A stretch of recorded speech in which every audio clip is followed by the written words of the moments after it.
Mutual ഡിവോഴ്സിൽ അവളെ കൊണ്ട് ഒപ്പിടിക്കണം എനിക്ക്. അവളെക്കുറിച്ചുള്ള ചിന്ത പോലും തുടച്ചു കളയണം എൻ്റെ മനസ്സിൽ നിന്ന്.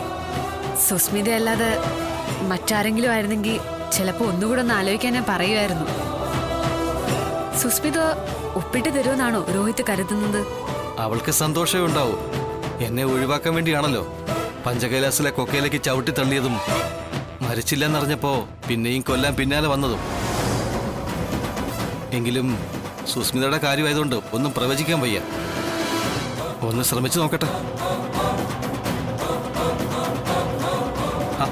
ഒരു ബസ് ഓഫ് ലക്ക് പറയടോ. എന്ന് വെച്ചാ എന്താ? ഏറ്റവും നല്ലത് തന്നെ സംഭവിക്കട്ടെ എന്ന്. വേറൊരു കാര്യത്തിലായിരുന്നെങ്കിൽ അങ്ങനെ പറയായിരുന്നു. ഇക്കാര്യത്തില് സുസ്മിത ഒപ്പിടുന്നതാണോ ഒപ്പിടാത്തതാണോ നല്ലതെന്ന് എനിക്കറിയില്ല രോഹിത്. എങ്കിലും ചുമ്മാ ഒന്ന് പറഞ്ഞേക്ക്. അതെന്തിനാ? അമ്മ പോയതിനു ശേഷം ആരും ഇല്ലാതായിടോ. ഈ ലോകവുമായി ബന്ധിപ്പിച്ചു നിർത്തുന്ന ചരടുകളെല്ലാം മുറിഞ്ഞു പോയതുപോലെ. നമുക്ക് വേണ്ടി നല്ലത് ആശംസിക്കാനും പ്രാർത്ഥിക്കാനും ഒക്കെ ആരും ഇല്ലാതാകുമ്പോഴുള്ള വേദന അത് ഭീകരമാ. ശരി, എന്നാ അങ്ങനൊരു സങ്കടം വേണ്ട. Best of luck. പക്ഷേ അത് പറയേണ്ടത് ഇങ്ങനെയല്ല. പിന്നെ ഷേക്ക് ഹാൻഡ് നൽകിക്കൊണ്ട് വേണം ആശംസ പറയാൻ. ഇവിടെയെങ്കിലും ആരും ഇല്ലടോ. പിന്നെന്താ, ഒരാശംസയല്ലേ?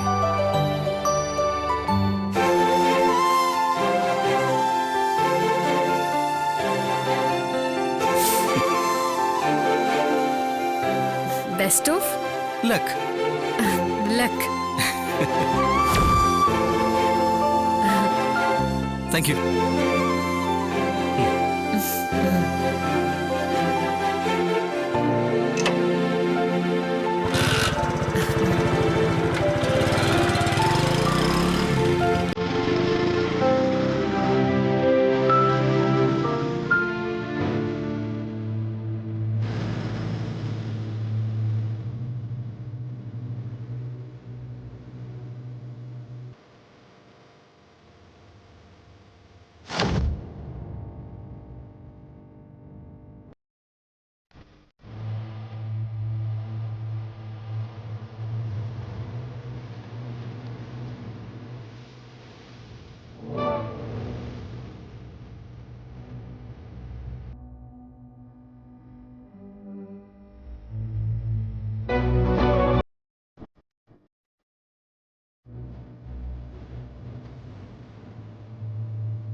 കാരണവന്മാർ പറഞ്ഞതിനപ്പുറം ഒരു കഥ രാജീവിന് പറയാനുണ്ടാവുമെന്ന് എനിക്കറിയാം. കാരണം എനിക്കും അങ്ങനെ തന്നെയാണ്. മറ്റുള്ളവർ പുറമേ നിന്ന് നോക്കിക്കാണുന്നതല്ലല്ലോ നമ്മുടെ ജീവിതം. അത് നമ്മൾ ജീവിച്ചതല്ലേ. അത് പുറത്തു നിന്ന് കാണുന്നവർ നമ്മളെ കഥാപാത്രങ്ങളാക്കി ഓരോ കഥകൾ ഉണ്ടാക്കുന്നു. അതാണ് പിന്നീട് നമ്മൾ ജീവിച്ച ജീവിതം. തിരുത്താൻ നമുക്ക് അവകാശമില്ല. എത്ര രസമാണല്ലേ? അവര് പറഞ്ഞതില് യാമിനിക്ക് എന്തെങ്കിലും തിരുത്തുകളുണ്ടോ? ഒരു 90% കൃത്യമാണ്. ഭർത്താവെന്ന് ഓമന പേരുള്ള ഒരാൾക്കൊപ്പം ജീവിച്ചതിന്റെ കയ്പും ചവർപ്പും ഒന്നും ഇപ്പോഴും എനിക്ക് മാറിയിട്ടില്ല.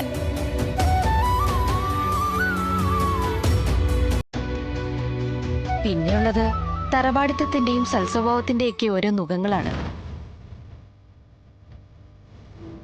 അത് ഓരോ പെണ്ണിന്റെയും ചുമലിൽ കെട്ടിയേൽപ്പിക്കപ്പെടുന്നതാണ്.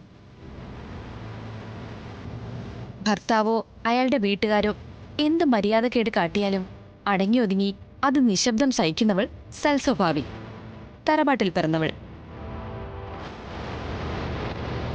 അപ്പോൾ മനസ്സിൽ തോന്നുന്നത് പോലെ അവൾ പ്രതികരിച്ചു പോയാൽ വളർത്തുദോഷം. ജനിപ്പിച്ച മാതാപിതാക്കൾക്കും ജനിച്ച തറവാടിനും വരെ കുറ്റം. ഞാൻ എൻ്റെ മനസ്സിനെ മറച്ചു വെച്ച് പെരുമാറുന്ന ആളല്ല രാജീവ്. എൻ്റെ അഭിപ്രായം ഞാൻ തുറന്നു പറയും. കേൾക്കുന്നവരുടെ ഇഷ്ടം പരിഗണിക്കാറില്ല. അങ്ങനെ തന്നെയാണ് വേണ്ടത്.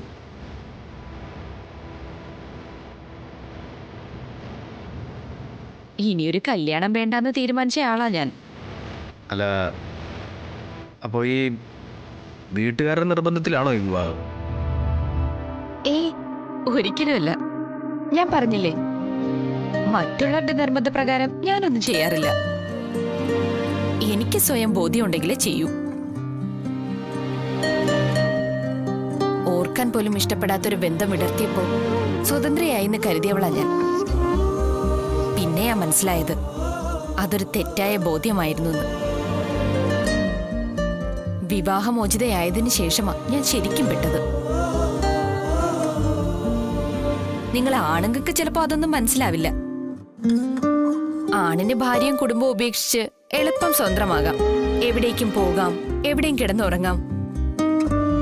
ഭാര്യയോ കുടുംബമോ ആരും പിന്നാലെ ചെല്ലില്ല. പക്ഷെ പെണ്ണിനൊറ്റയ്ക്ക് അലഞ്ഞു തിരിയാനാവില്ല. ഒരു തണൽമര ചുവട്ടിൽ ചെന്ന് സ്വസ്ഥമായിട്ടിരിക്കാൻ കഴിയില്ല. രാത്രി ഒരു സമയം കഴിഞ്ഞാൽ പുറത്തിറങ്ങാൻ പോലും പറ്റില്ല.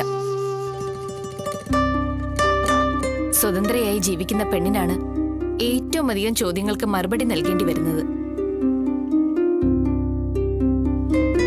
ഭർത്താവ് മരിച്ചവൾക്കോ ഭർത്താവിനെ ഉപേക്ഷിച്ചവൾക്കോ അതുമല്ലെങ്കിൽ ഭർത്താവ് മരിച്ചുപോയവൾക്കോ വിവാഹം തന്നെ വേണ്ടാന്ന് വെച്ചവളോ ആകാം. അവരെങ്ങോട്ട് പോയാലും സംശയം പിന്നാലെ ചെല്ലും.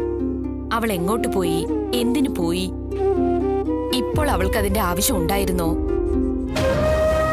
അങ്ങനെ ഒരു 100 സംശയം പിന്നാലെ വരും. കുടുംബക്കാരും പരിചയക്കാരും മാത്രമല്ല, അപരിചിതർ വരെ ചോദ്യങ്ങൾ ഉന്നയിക്കുമ്പോൾ മറുപടി നൽകേണ്ടി വരും.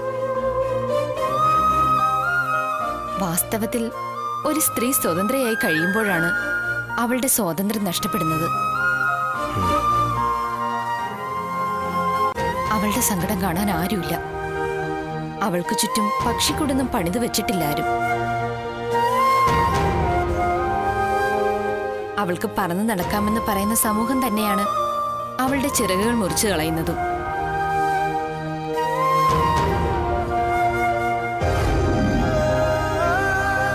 ഇഷ്ടായോ നിനക്ക്? എനിക്കിഷ്ടായി ഒരുപാട്. അല്ലമ്മേ, ശാരികേച്ചിക്കൊന്നും വാങ്ങില്ലേ? ഈ വീട്ടിലും ഹോട്ടലിലുമായിട്ടിരിക്കുന്ന അവക്കെന്തിനാ ഇപ്പൊ പുതിയത്? പുക കൊള്ളിക്കാൻ വേണ്ടിയോ? ഇതെന്റെ ഡ്രസ്സുകളാ. വൈകിട്ടത്തേക്ക് ഇതൊക്കെ ഒന്ന് അയൺ ചെയ്ത് വെക്കും. അത്രയെങ്കിലും ഒരു സഹായം ചെയ്യും. കെട്ടിച്ചു വിട്ട ആ പെൺമക്കൾ ഇങ്ങനെ അമ്മമാർക്കൊരു ഭാരമായിട്ട് നടക്കരുത്. ഇതിന് ഭേദം പോയി ചത്തൂടെ? അപ്പോ ഒരു സ്വാതന്ത്ര്യ പ്രഖ്യാപനമാണ് ഈ വിവാഹം. ഒരു പരിധി വരെ. പക്ഷേ പുരുഷന്റെ നിഴലായിരിക്കാൻ എനിക്ക് താല്പര്യമില്ല രാജീവ്. പിന്നെ എന്തിനാണ് ഞാൻ പഠിച്ച ഡോക്ടറായത്? ഭാര്യയായാലും സ്ത്രീ സ്വന്തം വ്യക്തിത്വം കാത്തു സൂക്ഷിക്കണം തന്നെ എന്റെ അഭിപ്രായം. എന്നിട്ടും രാജീവിന്റെ വിവാഹ ജീവിതത്തിൽ എന്താണ് സംഭവിച്ചത്? അയാൾക്ക് ഇതുപോലൊരു വിഷൻ ഉണ്ടായിരുന്നില്ല യാമിനി. താൻ എന്തായിരിക്കണമെന്നൊരു രൂപം അയാൾക്കുണ്ടായിരുന്നില്ല. ഒരുപക്ഷെ യാമിനി പറഞ്ഞതുപോലെ എന്റെ നിഴലാവാനായിരിക്കും അയാൾ ആഗ്രഹിച്ചിട്ടുണ്ടാവുക. പക്ഷെ അതുപോലും വ്യക്തമായിരുന്നില്ല. അത്രയ്ക്കുണ്ടായിരുന്നു ഞങ്ങൾക്കിടയിലെ കമ്മ്യൂണിക്കേഷൻ ഗ്യാപ്പ്. നിങ്ങളുടേത് ലവ് മാരേജ് ആയിരുന്നു എന്ന് പറഞ്ഞിട്ടും ഈ പ്രേമത്തിന് കണ്ണില്ലെന്നൊക്കെ പറയുന്ന തെറ്റായ യാമിനി. പ്രേമത്തിന് കണ്ണ് മാത്രമേ ഉള്ളൂ, തലച്ചോറോ മനസ്സോ ഒന്നുമില്ല. പുറമേ ഉള്ളതൊക്കെ കാണുന്നതേ ഉള്ളൂ കണ്ണ്. കണ്ടത് മനസ്സിലാക്കാനും വിലയിരുത്താനും തലച്ചോറും മനസ്സും ഒക്കെ വേണം. എന്തായിരുന്നു നിങ്ങളുടെ ജീവിതത്തിലെ യഥാർത്ഥ പ്രശ്നം?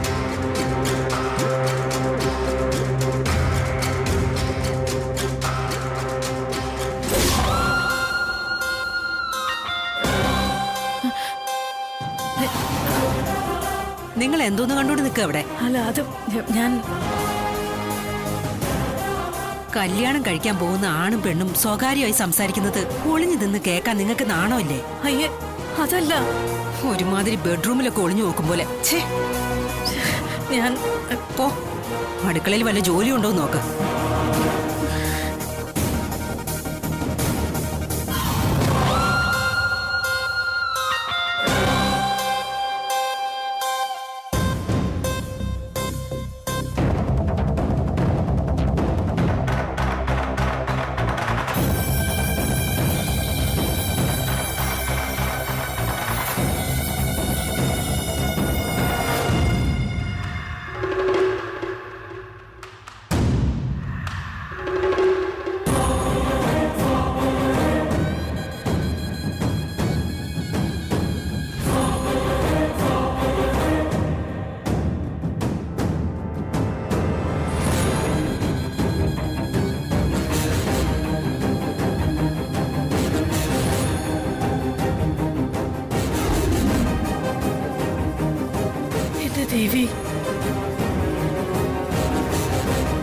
കല്യാണം നടത്തുന്നെങ്കിൽ ഒരു ദിവസം മുൻപെങ്കിൽ ഒരു ദിവസം മുൻപേ നടത്തണം. ഓരോ ദിവസവും സ്വർണത്തിന് വില കേറിക്കൊണ്ടിരിക്കുകയല്ലേ? അതെ. പവൻ ഇന്നത്തെ വില 46,200 രൂപ. ഇന്നലത്തേക്കാൾ 200 രൂപയാ കൂടിയത്. നിങ്ങള് എത്ര പവനാ ഉദ്ദേശിക്കുന്നത്? അത് ഞങ്ങൾ അങ്ങനെ പ്രത്യേകിച്ചൊന്നും ഉദ്ദേശിച്ചിട്ടില്ല.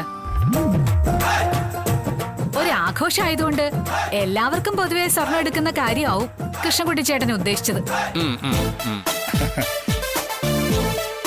പിന്നെ പെണ്ണിനിടാനുള്ള 5-10 പവനെന്നുള്ളത് അത് ഞങ്ങളുടെ അവകാശം. തക്കലയിലുള്ളൊരു ജ്വല്ലറിയില് ഞങ്ങൾ സ്വർണ്ണച്ചിട്ടി ചേർന്നിട്ടുണ്ട്. ചിട്ടി ചേർന്ന ദിവസത്തെ വിലയ്ക്ക് തന്നെ സ്വർണം കിട്ടും. അതിനെക്കുറിച്ചൊന്നും ആലോചിച്ച് വിഷമിക്കേണ്ട. ആശ്വാസമായി വിജയലക്ഷ്മി അമ്മേ. നിങ്ങൾ സ്വർണ്ണമിട്ട് പെണ്ണിനെടുത്തോളാന്ന് പറഞ്ഞുകൊണ്ടല്ല. ആവശ്യത്തിന് സ്വത്ത് ഞങ്ങൾക്കുണ്ട്. അത് മുഴുവൻ അവൾക്ക് മാത്രമുള്ളതാ. അവൾക്ക് തന്നെ അത് കൊടുക്കുകയും ചെയ്യും. ചോദിച്ചു വാങ്ങുന്നതും അറിഞ്ഞു കൊടുക്കുന്നതും രണ്ടും രണ്ടാണേ. അതെ. ഈ ഒരു അന്തസ്സും മനസ്സുമാ എല്ലാ പയ്യന്മാരുടെ അച്ഛനമ്മമാർക്കും ഉണ്ടാവേണ്ടതേ. അവരൊരു ആൺകുട്ടിയെ കഷ്ടപ്പെട്ട് പഠിപ്പിച്ച് വളർത്തി വലുതാക്കുന്നത് പോലെ തന്നെയാണല്ലോ പെൺകുട്ടികളുടെ അച്ഛനമ്മമാരും. പെൺകുട്ടികളുണ്ടാകുന്നത് പിഴയടയ്ക്കേണ്ട ഒരു കുറ്റമൊന്നും അല്ലല്ലോ. സത്യം പറഞ്ഞ ഇതുപോലുള്ള കുടുംബങ്ങൾ തമ്മിലാ ആദ്യം സ്വരുമയുണ്ടാകേണ്ടത്. അങ്ങനെ ഒരു യോജിപ്പുണ്ടേല് കുട്ടികൾ തമ്മിലുള്ള അഭിപ്രായ ഭിന്നത പെട്ടെന്ന് പരിഹരിക്കാം. പെണ്ണിനോട് കൺമുന്നി വെച്ച് ചെറുക്കനൊരു കന്നന്തിരിവ് കാണിക്കുമ്പോ അവന്റെ വീട്ടുകാരത് ചോദിക്കണം, എന്താടാ നീ കാണിക്കുന്നതെന്ന്. ചെറുക്കൻ വീട്ടുകാരെ അവളുടെ മൂക്കെ ചൊറിഞ്ഞു എന്ന് പറഞ്ഞ് പെണ്ണ് വന്ന് വീട്ടിൽ കയറുമ്പോ അവളുടെ വീട്ടുകാരും പറയണം, മര്യാദയ്ക്ക് വീട്ടിൽ പോടിയെന്ന്. ഞാൻ പണത്തോടും സ്വർണത്തോടും ഒക്കെ കുറച്ച് ആർത്തി കാണിച്ചതുകൊണ്ടാ അവന്റെ ജീവിതം ഇങ്ങനെയായിപ്പോയ. ആ കടമെല്ലാം എനിക്ക് വീട്ടണം. മരിക്കുമ്പോ നമ്മളിതൊന്നും കൂടെ കൊണ്ടുപോകാൻ പോണില്ലല്ലോ.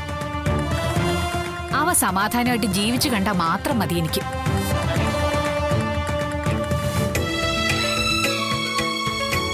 ആ ദേ രണ്ടാളും വന്നല്ലോ. വാ മോനെ, വന്നിരിക്കെ.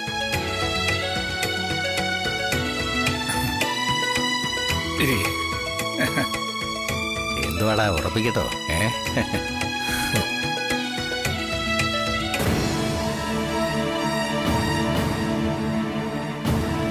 ഞങ്ങളിപ്പോ വീട്ടുകാർ തമ്മിൽ സംസാരിച്ച ഒരു ധാരണയായിട്ടുണ്ട്. ഇനി നിങ്ങൾ രണ്ടാളുടെ ഭാഗത്തുനിന്ന് ഒരു പച്ചക്കൊടി വീശിയ മുന്നോട്ട് പോകാവുന്ന.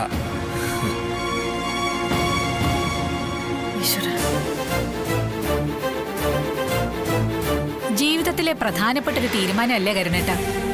ഇവിടെ പഴച്ച എല്ലാം പഴച്ചു.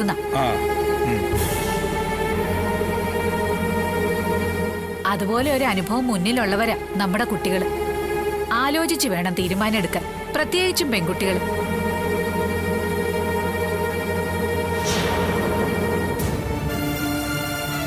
ഇനി ഇവർക്കല്പം സമയം കൊടുക്കും. ജീവിതത്തെപ്പറ്റി വ്യക്തമായിട്ടുള്ള ഒരു കാഴ്ചപ്പാടും ധാരണയുള്ള കുട്ടിയാ യാമിനി എന്ന് എനിക്ക് മനസ്സിലായത്.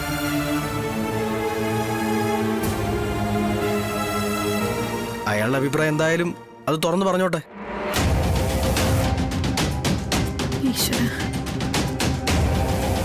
തുറന്നു പറഞ്ഞ രാജീവിനെ എനിക്ക് ഇഷ്ടപ്പെട്ടു. ഇഷ്ടപ്പെടാതിരിക്കാനുള്ള കാരണങ്ങളൊന്നുമില്ലല്ലോ.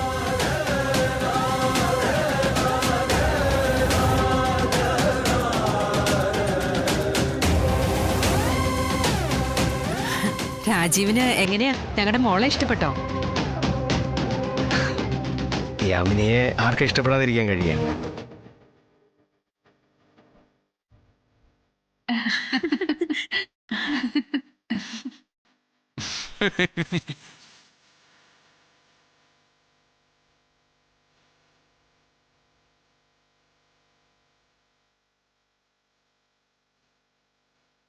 കേട്ടോ വിജയലക്ഷ്മി അമ്മേ, നമ്മളൊക്കെ മണ്ടന്മാരും വണ്ടികളും ആയെന്നാ എനിക്ക് തോന്നുന്നത്. ഈ കുറഞ്ഞ സമയത്തിനുള്ളിൽ നമ്മളെക്കാൾ കൂടുതൽ ധാരണയിലെത്തി ഇവർ രണ്ടാളും.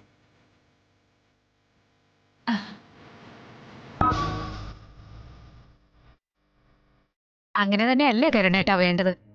അതെ അതെ അതെ. അപ്പോ അത്രയും ജോലി എളുപ്പമായി. ഇനി ജാതകം കൊടുക്കലും പൊരുത്തം നോക്കലും കഴിഞ്ഞാ നമുക്ക് മുന്നോട്ട് പോവാലോ. ഓ ഓ ആ, അതിന്റെ ഒന്നും ആവശ്യമുണ്ടെന്ന് തോന്നുന്നില്ല അമ്മാവ. ഏ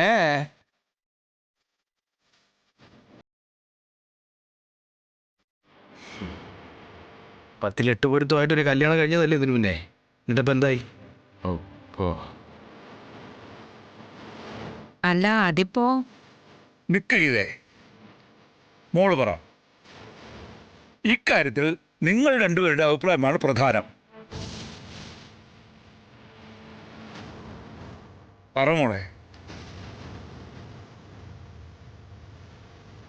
രാജീവിന്റെ അഭിപ്രായം തന്നെയാ എനിക്ക്.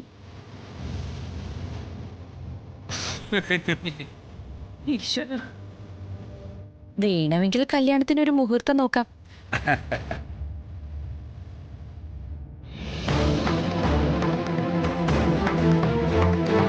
കാലം പോയൊരു പോക്കേ.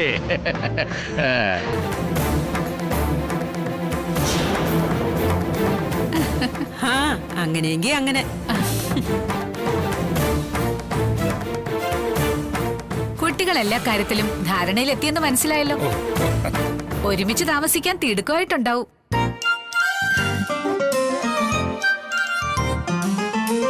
ഗീതേ, എന്റെ മോളെ ഞാനങ്ങ് കൊണ്ടുപോയിക്കോട്ടെ. ധൈര്യമായിട്ട് കൊണ്ടുപോയിക്കോ. പക്ഷേ പോകുന്ന വഴിക്ക് ഏതെങ്കിലും ഒരു അമ്പലത്തിലിറങ്ങി രാജീവിനെ കൊണ്ട് ഇവളുടെ കഴുത്തിൽ ഒരു താലി കെട്ടിപ്പിച്ചിട്ട് വേണം കൊണ്ടുപോകാനെന്ന് മാത്രം.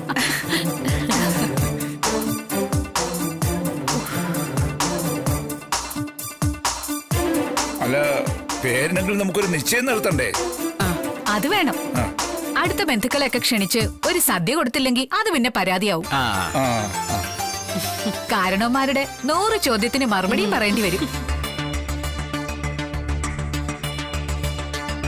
കല്യാണത്തിന് അധികം ആർഭാടം വേണ്ടാന്നെന്ന് മാത്രം പറയരുത്. കരുണാകരൻ നായരുടെ മകളുടെ ജീവിതം കോഞ്ഞാട്ടായെന്ന് കരുതി സന്തോഷിക്കുന്ന കുറെ തെണ്ടുകൾ ഇവിടെ ഉണ്ട്. നാടടക്കം ക്ഷണിച്ച് അവരെയൊക്കെ വയറ് നിറച്ച് എനിക്ക് ഊട്ടിവിടണം.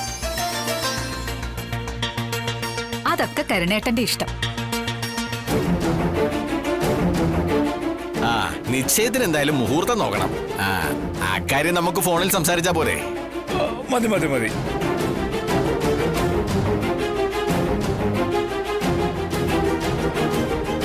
എന്നാ നമുക്ക് ഇറങ്ങിയാലോ വിജയ്? ശരി. മറ്റൊന്നും സംസാരിക്കാനില്ലെങ്കിൽ പ്രത്യേകിച്ചൊന്നുമില്ല. അങ്ങനെ എന്തെങ്കിലും ഉണ്ടെങ്കിൽ നമുക്ക് ഫോണിൽ ബന്ധപ്പെട്ടോളാം.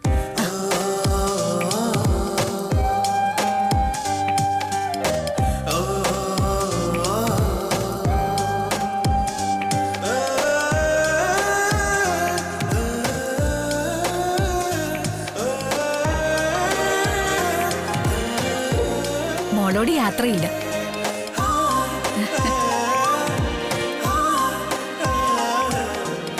ഞങ്ങള് വരുന്നുണ്ട് കൊണ്ടുപോകാനായിട്ട്.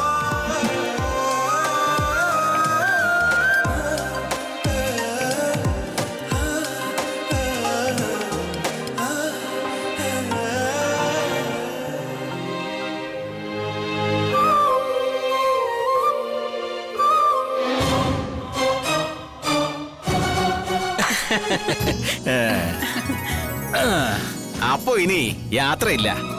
ഓ ശരി. ആ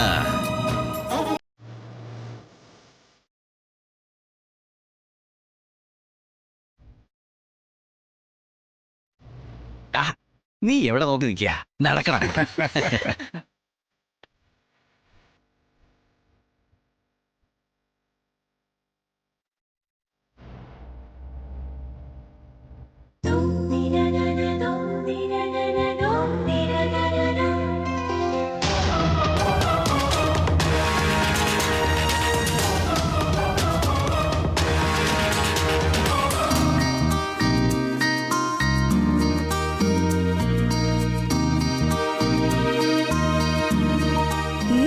എന്താ അമ്പടി കള്ളി പിടിച്ചവളെ.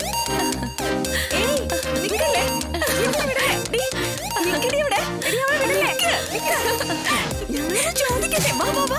വാ, നിന്നെ, നിന്നെ. എടാ, നിക്കാൻ. വേഗം വാ.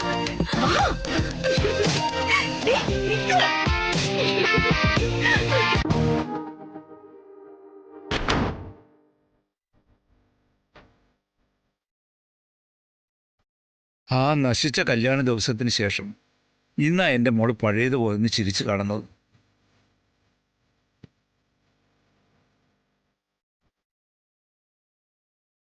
ഈ സന്തോഷം കെടുത്തിക്കളയായിരുന്ന മതിയായിരുന്നു ഈശ്വരൻ.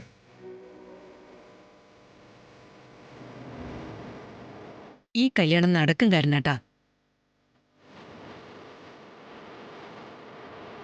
നമ്മുടെ മോക്ക് എന്നും കണ്ണീര് മാത്രം കൊടുക്കില്ല ദൈവം.